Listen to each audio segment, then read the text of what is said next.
بسم الله الرحمن الرحيم نحمده ونصلي ونسلم على حبيبه الكريم الأمين العزيز الرؤوف الرحيم وعلى آله وأصحابه الأفضلين الأكرمين أجمعين أما بعد فأعوذ بالله من الشيطان الرجيم بسم الله الرحمن الرحيم كنتم خير أمة أخرجت للناس تأمرون بالمعروف وتنهون عن المنکر وتؤمنون باللہ صدق اللہ العظیم۔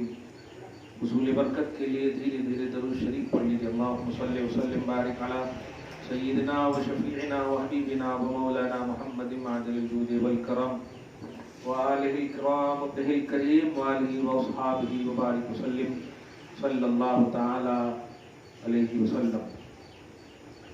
سورہ آل عمران سورہ نمبر 3 کی آیت نمبر 10 تم بہترین امت ہو والی آیت کریمہ۔ گزشتہ درس میں اس بات کی صراحت کی گئی تھی کہ بہترین امت ہونے کی اصل ہے محمد صلی اللہ علیہ وسلم۔ محمد بہتر ہیں، تمام نبیوں میں افضل ہیں، اس لیے محمد کی امت تمام امتوں میں بہتر ہے۔ پہلی وجہ یہ تھی۔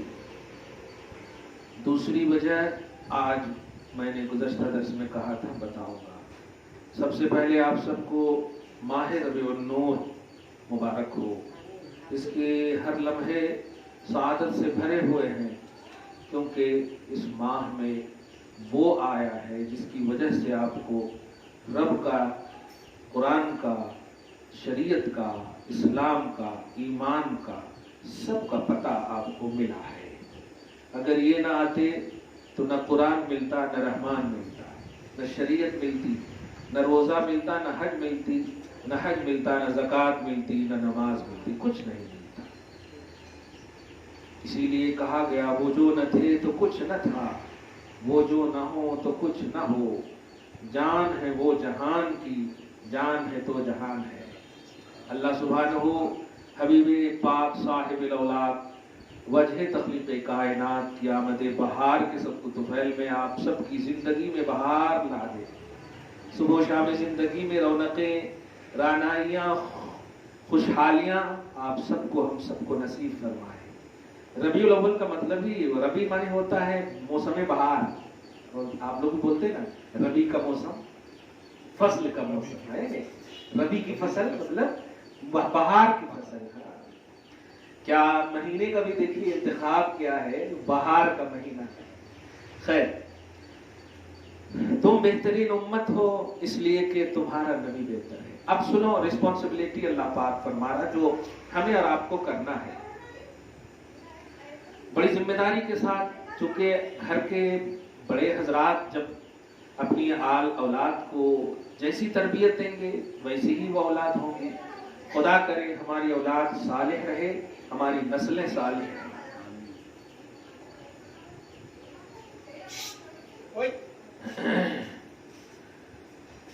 یہ بات بڑی ذمہ داری کے ساتھ سنیے کہ تم بہترین امت ہو، تأمرون بالمعروف، بھلائی کا حکم دینے کے لیے آئی ہو۔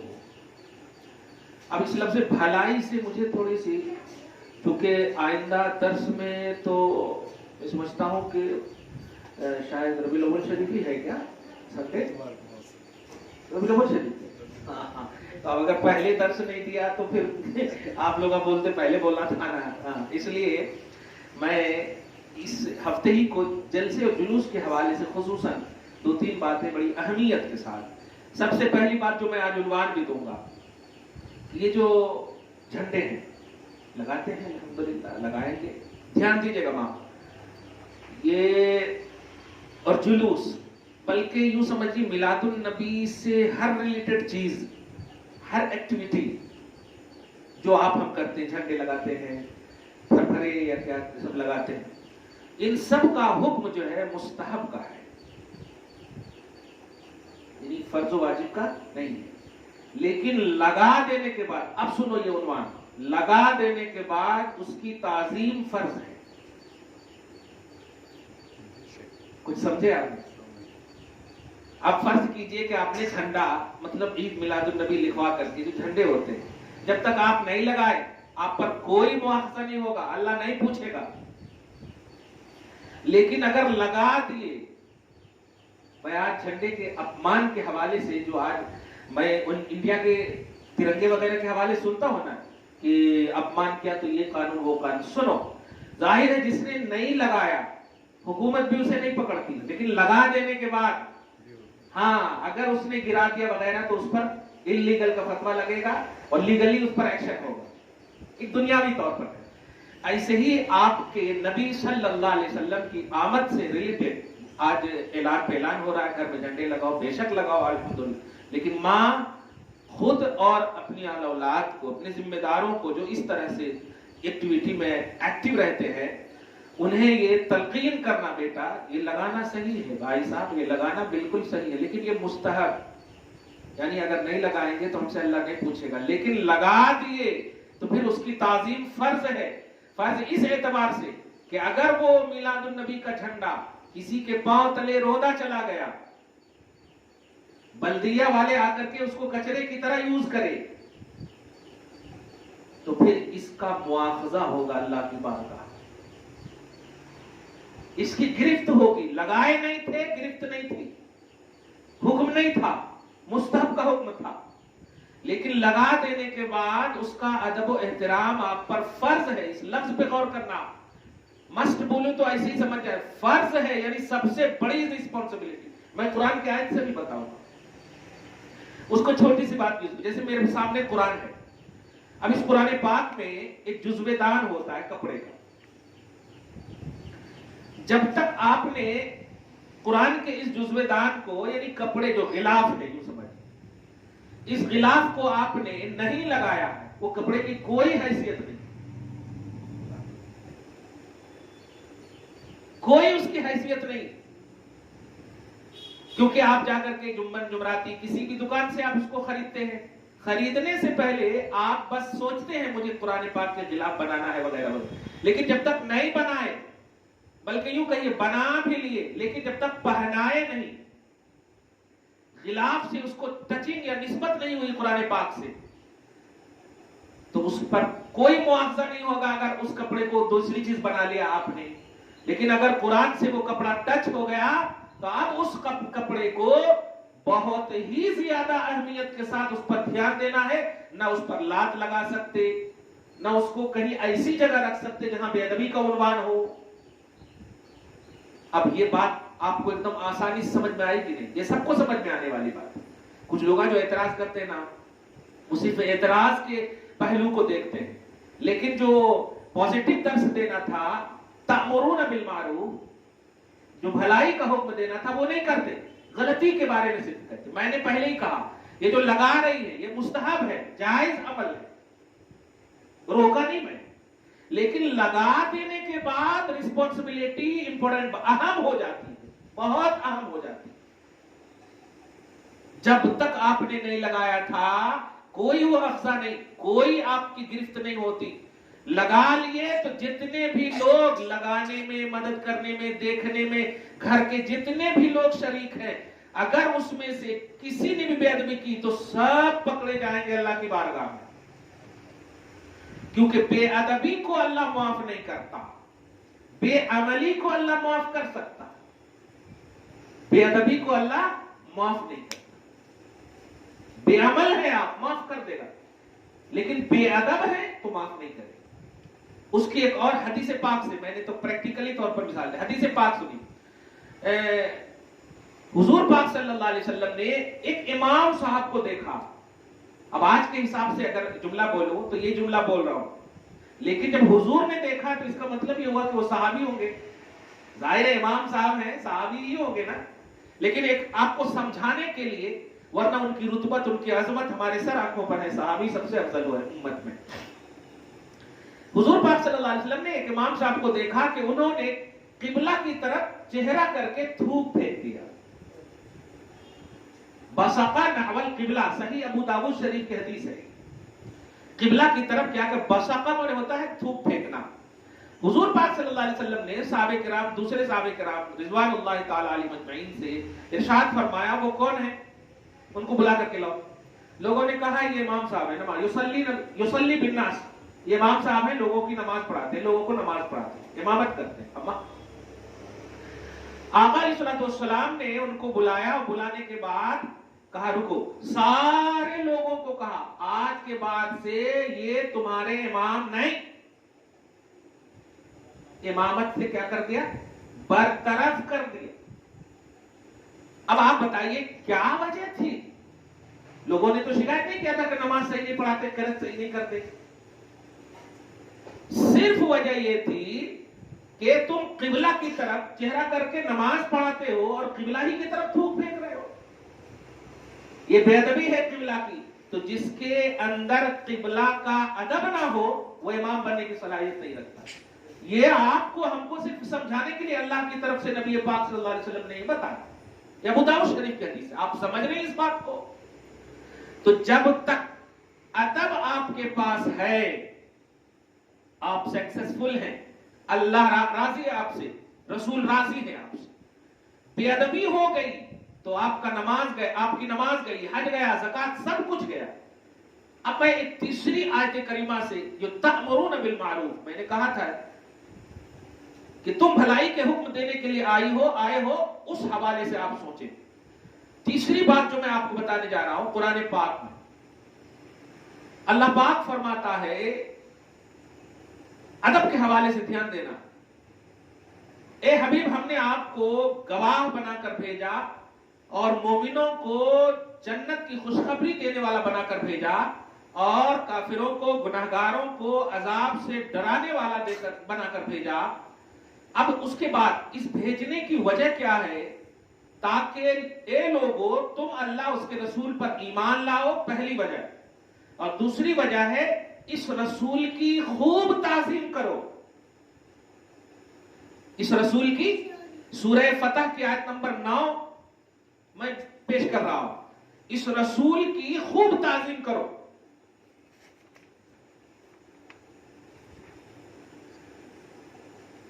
سورہ فتح کی آیت نمبر 8 اور 9. فتح سورہ نمبر 48 کی، پارہ نمبر 26 کی. رسول کو بھیجا ہے کس لیے؟ جنت کی بشارت دینے کے لیے، جہنم سے ڈرانے کے لیے، ہمارے لیے وٹنس بنا کر بھیجا. اللہ پاک نے اپنا گواہ بنا کر کے بھیجا. کیوں بھیجا؟ تاکہ تم اللہ اس کے رسول پر ایمان لاؤ، پہلی وجہ. اور دوسری وجہ دھیان دینا، تاکہ تم اس رسول کی تعظیم خوب کرو. وَتُعَزِّرُوهُ وَتُوَقِّرُوهُ، اس رسول کی خوب تعظیم کرو، خوب توقیر کرو. اور تیسرے آپشن میں ہے تُسَبِّحُوهُ بُكْرَةً وَأَصِيلًا، پھر جا کر کے اللہ کی تسبیح اور اس کی کبریائی بیان کرو، یعنی نماز، روزہ، حج، زکات جس کو کہیے.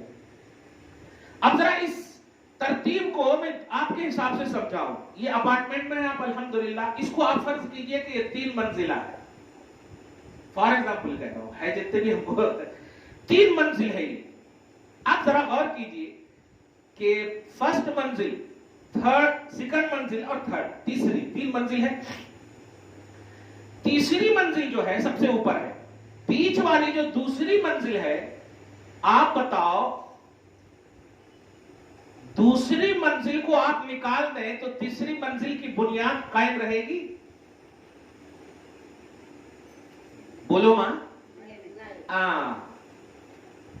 تیسری منزل کو آپ اسی وقت قائم رکھ سکتے ہیں جب دوسری منزل ہو. 3 یا تیسرے کا جملہ یا تصور اسی وقت ہو سکتا ہے جب دوسرا ہو. قرآن پاک دیکھو، اللہ فرما رہا ہے ایمان لانے کے بعد جو دوسرا مرحلہ ہے وہ ہے نبی کی تعظیم، اور تیسری منزل ہے نماز، روزہ، حج، زکات.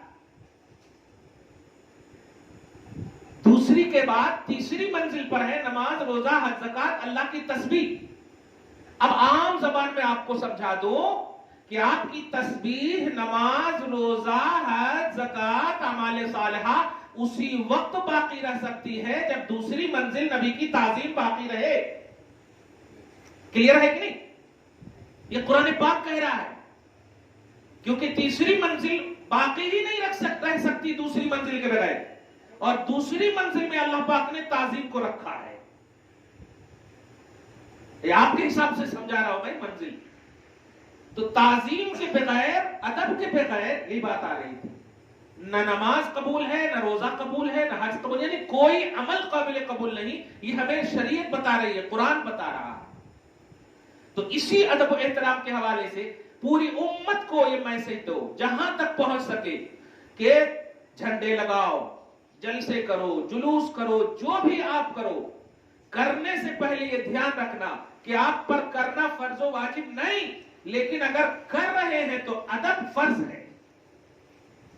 ذرا بھی بے ادبی ہوئی تو پھر آپ کا پاسٹ کا بھی عمل برباد ہو جائے گا جو سیو کر کے رکھے تھے. یوں سمجھیے نا، تیسری منزل پہ آپ نے 10 کلو سونا رکھا ہے اور دوسری منزل گر گئی ہے، سوچ لیجئے کیا ہوگا تیسری منزل کا. مطلب خلاصہ یہی ہوا کہ جو بھی چیز آپ ہم کریں اس کا ادب کریں. اسی سلسلے میں آپ کو ایک اور بات پر کھانے وغیرہ کا بھی اہتمام، پکانے وغیرہ کا بھی اہتمام کرتے ہیں. اس کا درس تو میں عام دنوں میں بھی دے چکا ہوں کہ رزق کی بے ادبی نہیں کرنا، رزق کی بے حرمتی نہیں کرنا. ایک چاول بھی دسترخوان پہ گرے تو آپ آزو بازو نہیں دیکھنا کہ اس کو اٹھائیں گے تو سامنے والے کیا بولیں گے، نہیں وہ ملتا کیا، ایسا نہیں. نبی علیہ الصلوۃ والسلام فرماتے ہیں دسترخوان پہ اگر قابل استعمال چیز گر جائے تو اٹھا کر کھا لو، کبھی بھی تمہارے اندر، تمہارے گھر میں فاقہ کشی نہیں ہوگی، کبھی بھی غریبی نہیں آئے گی. یہ عام حکم ہے. جانتے ہیں غریبی نہ آنے کا راز کیا ہے؟ وجہ ہے ادب. کیونکہ وہ ایک چاول بھی وہ 10 چاول ہی کی طرح ہے جو آپ کھا رہے ہیں. اور دسترخوان اس لیے نہیں کہ اس میں کچرے پھینکے جائیں، نہیں، ایکسٹرا چیز اگر ہے تو اس کو ایک سائڈ میں رکھیں گے، جو قابل استعمال چیز ہے اس کو کھائیں گے. کہنا یہ ہے کہ بے ادبی کسی بھی چیز کی نہ کرو. ہمارا بلکہ یوں سمجھیے اہل سنت و جماعت کا مذہب ہی ادب ہے. بے ادبی تو ہمارے یہاں ہے ہی نہیں.